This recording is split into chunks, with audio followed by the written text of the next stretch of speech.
बोलिए श्री प्राणनाथ प्यारे की जय। बोलिए श्री सतगुरु महाराज की जय। सर्व सुंदर साथ की जय। परमस गोपाल मणि महाराज जी की बीतक में हम है पेज नंबर 106 पे। तो इस तरह से जो है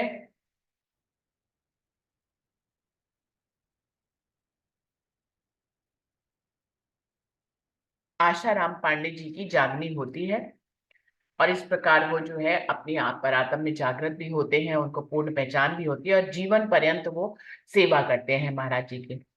श्री परमहंस महाराज जी की ऐसी महिमा को सुनकर बेलवा बेलवा गांव के निवासी नचकाई सिंह पाकई, आमी ग्राम के निवासी गंगाराम नरौलिया और जगम्मर राम कोई कड़ैया और ग्राम चंदे के निवासी भैरोदीन गोटिया आदि ने आकर आपके दर्शन किए और साष्टांग प्रणाम किया। तो उनकी ख्याति दिन प्रतिदिन फैलती जा रही है। तो आसपास के जितने भी सुंदर साथ गांव हैं, उनके सुंदर साथ जिनके विशेष नाम लिए, जो कि विशेष रूप से उनसे जागृत हुए, उनके नाम लिए जा रहे हैं यहाँ पर, कि वो सब सुंदर साथ इनका दर्शन करने के लिए आते हैं और साष्टांग दंडवत प्रणाम किया। तत्पश्चात मंत्र राज तारतम श्रवण कर अपनी आत्मा आप श्री के चरणों में अर्पित कर जीवन पर्यंत आपकी सेवा तथा निज धर्म में कटिबद्ध रहे। ये उन सुंदर साथ के नाम लिए जा रहे हैं जिन्होंने आकर महाराज जी की ख्याति सुनकर उन तक आए, फिर तारतम ग्रहण किया, आत्मा जागृत हो गई, फिर जीवन पर्यंत उनकी सेवा में लगे रहे। कुछ समय के बाद साधु बाबा जी के मुखारविंद से समस्त कुल परिवार को महामंत्र दिलाया। उन्होंने सब परिवार तन मन धन से टुकड़ी मंदिर तथा संत महात्माओं की सेवा भी की। जब सुंदर साथ की वृद्धि होने लगी तब मकाना भी बनवाना प्रारंभ हुआ। अब सुंदर साथ दिन रात वहां पर आने लग गए, तो फिर स्थान भी कम पड़ने लग गया टिकरी गांव में। तो फिर उन्होंने वहां पर एक स्थान बनवाना शुरू किया जहां सुंदर साथ आए, आराम से बैठे, विश्राम करें और दर्शन करें। उनमें दुबगंबा और सोनवर्षा ग्राम की जनता की पूरी मदद थी। तो सुंदर साथ ही मदद करते हैं, बिना सुंदर साथ की मदद के तो कुछ पॉसिबल है नहीं। तो उसमें दुर्गम्बा और सोन वर्षा गांव की जनता की पूरी मदद हुई और सोन वर्षा गांव के 3 व्यक्ति आप श्री की सेवा में परम उदार से, जिनके तो जैसे जैसे सुंदर साथ टिकुरी गांव में ज्यादा उसकी ख्याति फैलने लग जाती है, तो सुंदर साथ दर्शन करने के लिए आने लगते हैं, तो उनके लिए एक स्थान की भी आवश्यकता पड़ने लग जाती है।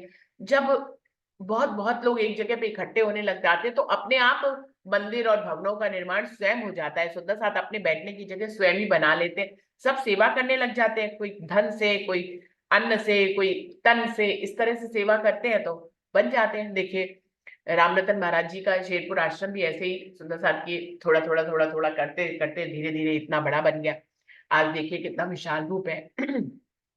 तो ऐसे ही सब जगह राज जी ने अपने स्थान स्वयं बना लिए हैं सुंदर साथ जी। पता भी नहीं लगता कि कैसे बन गए, है ना। राज जी किसी ना किसी को खड़ा कर देते हैं, कोई ना कोई, किसी कोई तन से, मन से, धन से, इस तरह से सुंदर साथ सेवा करने लग जाते हैं और उनके स्थान बन जाते हैं सुंदर साथ जी ऐसे ही।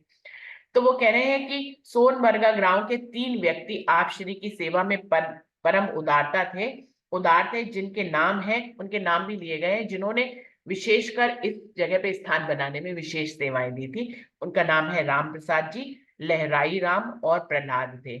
उनमें से प्रहलाद के विषय में यह सुनने में आया है कि विक्रम संवत 1881 में जब सेवा पूजा के लिए यह बंगला नुमा मंदिर बन रहा था, जिसमें लगाने के लिए दूर दूर से लकड़ियां आ रही थी, सब सुंदर साथ उन्हें ढो रहे थे, प्रहलाद भी वहां पहुंचे। एक बड़ी वजनदार लकड़ी जिसका भार 6 आदमी बराबर था, उसको प्रहलाद महाराज श्री का नाम लेते हुए उठाकर चल दिए। उनको ये जरा सा वजन मालूम न हुआ और जब सब सुंदर साथ लकड़ी ढोकर शिव जी के पास आए और प्रणाम किया तो श्री महाराज जी ने कहा कि अब तो सुंदर साथ मुझसे भी बोझ उठवाने लगे हैं।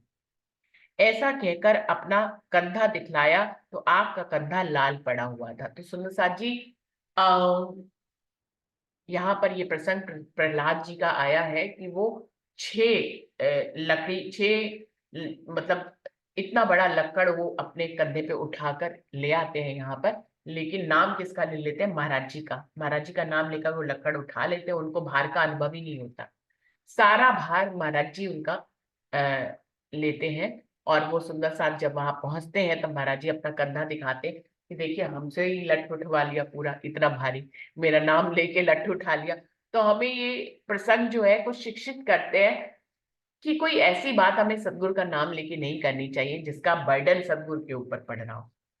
तो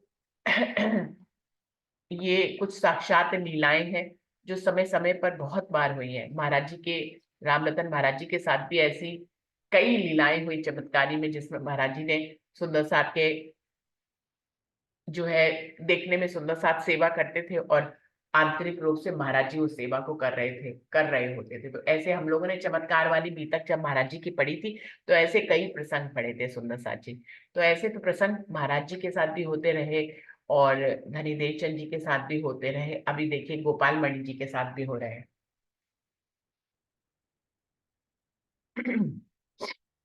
ऐसा कहकर अपना कंधा दिखाया, जो आपका कंधा लाल पड़ गया था। उसे देखकर सब सुंदर साथ दुखी हुए और एक दूसरे की तरफ देखने लगे। तब श्री ने कहा कि प्रहलाद जी, तुमको उस लकड़ी का भार कैसा मालूम होता था?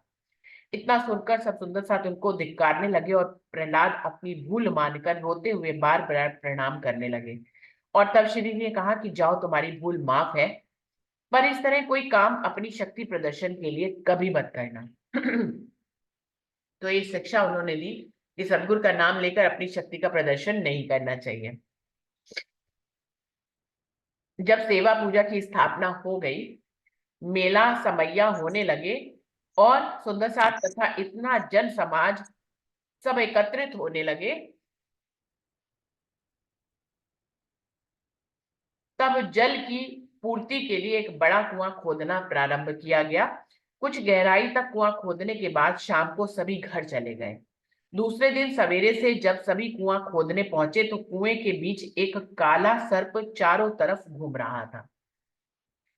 उसको देखकर काम करने वाले लोग घबरा कर शोर करने लगे। देखिए, जब ज्यादा सुंदर साथ इकट्ठे होंगे तो पानी की जरूरत रहेगी, तो उस समय तो पानी का साधन जो है कुआं खोदना ही था। तो आश्रम के पास कुआं खोदा गया, आधा कुआं खुद गया था। फिर उसका सुंदर साथ दिन ढल गया तो घर चले गए। दूसरे दिन जब आए तो एक काला बहुत बड़ा नाग जो है वो कुएं में चारों तरफ घूम रहा था। सब सुंदर साथ डर गए जो कुआं खोद रहे थे। उसको देखकर काम करने वाले लोग डर कर घबरा कर शोर करने लगे। श्री के पास भी खबर पहुंची, महाराज जी के पास भी खबर पहुंची। आप श्री ने आकर देखा और कहा कि यह अबोध है, ये किसी को काटेगा नहीं। अगर काटेगा तो इसका विष नहीं लगेगा। अंदर जाकर उसे पकड़कर निकाल लो।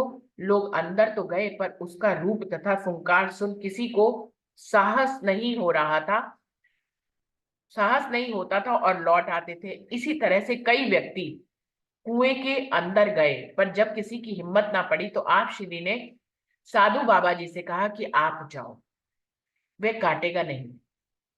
उससे कह देना कि बच्चा मेरे हाथ पर चढ़ो। श्री की आज्ञा मानकर साधु बाबा ने कुएं के अंदर प्रवेश किया और सर्प से कहा कि बच्चा मेरे हाथ पर चढ़ जाओ।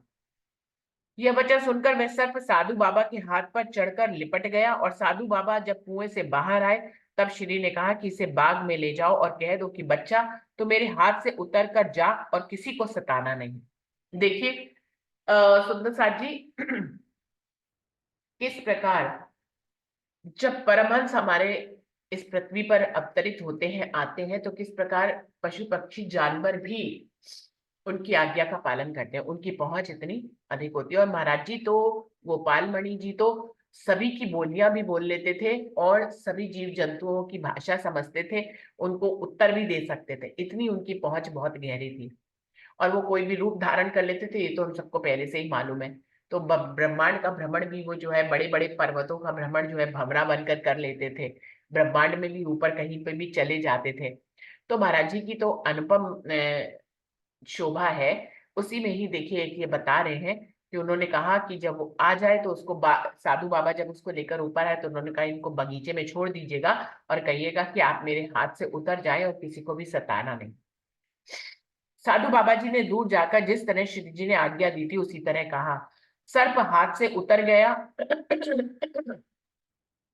और उसने साधु बाबा के चरणों पर शीश रखकर प्रणाम भी किया। और साधु बाबा जी ने आशीर्वाद दिया और कहा कि इसी योनि के अंत में तुम्हारी मुक्ति हो जाएगी।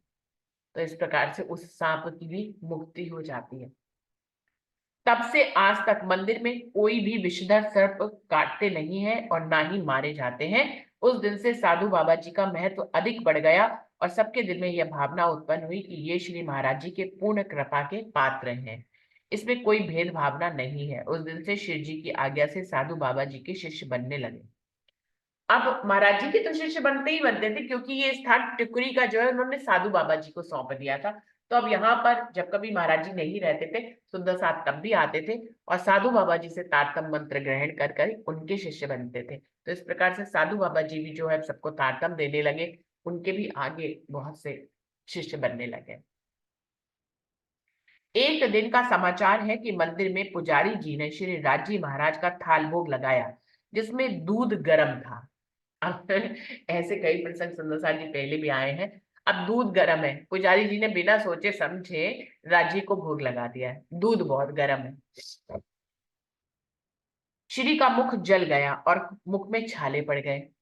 आपने पुजारी जी को बुलाकर कहा कि तुमने भोग लगाया और खूब गाया, पर सेवा का भाव नहीं जाना कि गर्म तथा अति ठंडा भोग लगाने से क्या होता है। आज तुमने गर्म दूध का भोग लगाया है तो श्री राज्य का मुख जल गया है। तब पुजारी ने कहा कि नहीं महाराज जी, मैंने सब सामग्री का सम ठंडा करके भोग लगाया है। तब शिव जी ने कहा तुमको कुछ दंड नहीं दिया जाएगा, तुम झूठ क्यों बोलते हो। पर पुजारी ने वैसे ही पहले की बात दोहरा दी। तो श्री महाराज जी ने सभी को अपना मुख खोलकर दिखाया और सभी को श्री के मुख में जले हुए बड़े बड़े छाले पड़े हुए दिखाई दिए। सुंदर साथ देखकर चकित हो गए और यह सबको निश्चय हो गया श्री कृष्ण जी और श्री परमहंस जी महाराज में कोई भी भेद नहीं है, वे दोनों एक ही स्वरूप है। पुजारी जी भी यह देख कर अपनी भूल को मानते हुए बार बार प्रणाम करने लगे और तब श्री ने कहा तुम्हारी भूल माफ है, भविष्य में ऐसा ऐसा मत करना। आप श्री ने उन्हें अपने पास बिठाकर सेवा की विधि भी बताई। तो देखिए सुंदर साथ जी, उन्होंने कहा कि आप सेवा तो बहुत कर रहे थे, बाहर बहुत गा गा के आप जो है भोग लगा रहे थे और बड़ा नाच रहे थे, गा रहे थे, लेकिन सेवा का भाव अपने आपके अंदर कहाँ है। आपको ये तो देखना चाहिए कि भोजन ना तो अधिक ठंडा होना चाहिए, ना बहुत ही गर्म होना चाहिए कि मुंह ही जल जाए। तो और ये बात ने ये भी प्रमाणित कर दिया कि परमहंस गोपाल मणि जी के अंदर भी राज्य विराजमान थे। राज्य को भोग लगाया जाए तो मुंह जो है गोपाल मणि जी का, महाराज जी का जल गया। तो इसमें ये इस बात की पुष्टि थी कि महाराज जी के अंदर भी जो राज्य का आवेश स्वरूप विद्यमान था।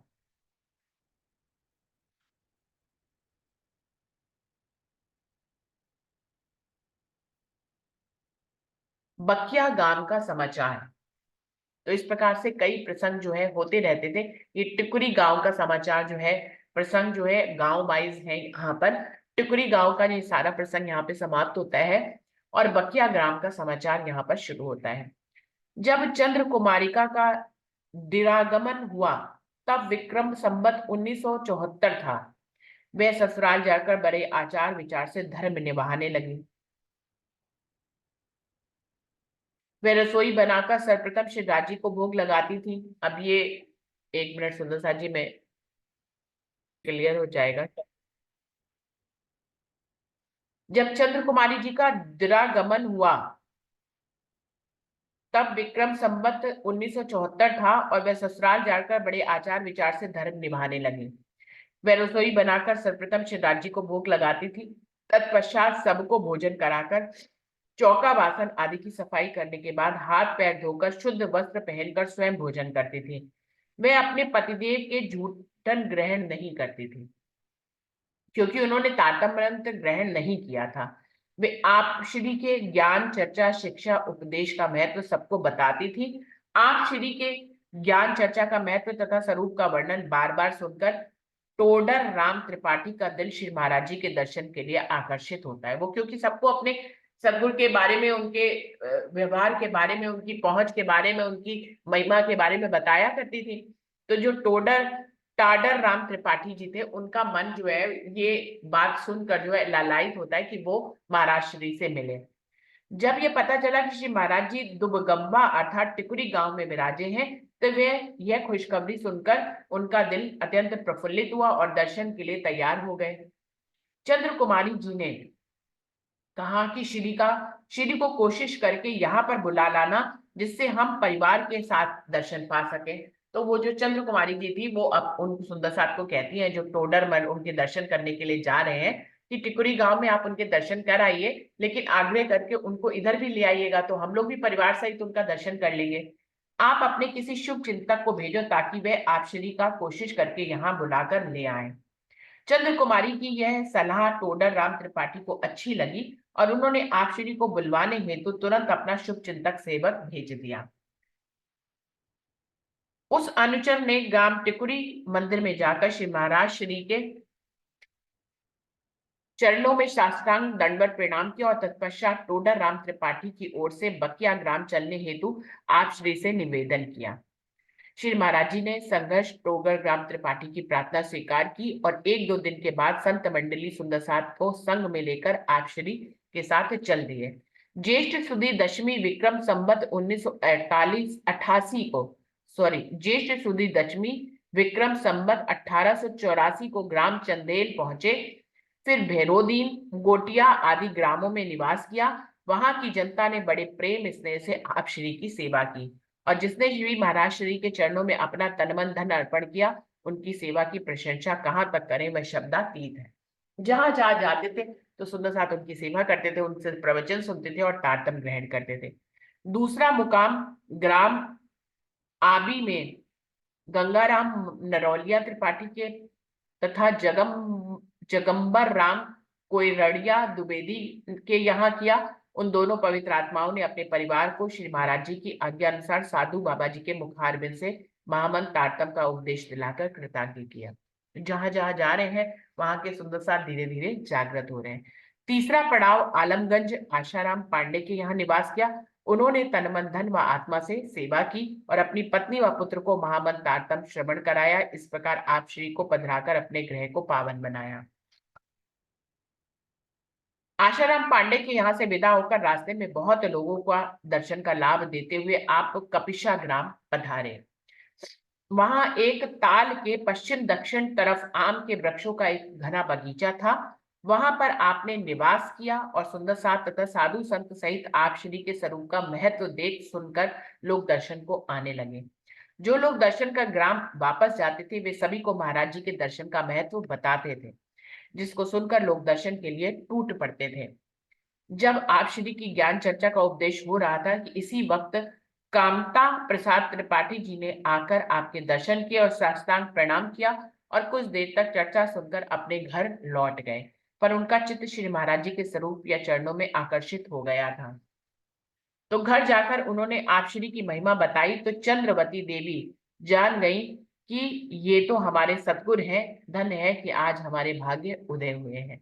तो उनके चंद्रवती के घर आते समय इतने पड़ावों का उन्होंने वर्णन किया है कि इतने पड़ावों पे वो रुके और वहां पर सबकी आत्मा को जागृत किया और फिर चंद्रवती जी के स्थान पर वो पहुंचेंगे।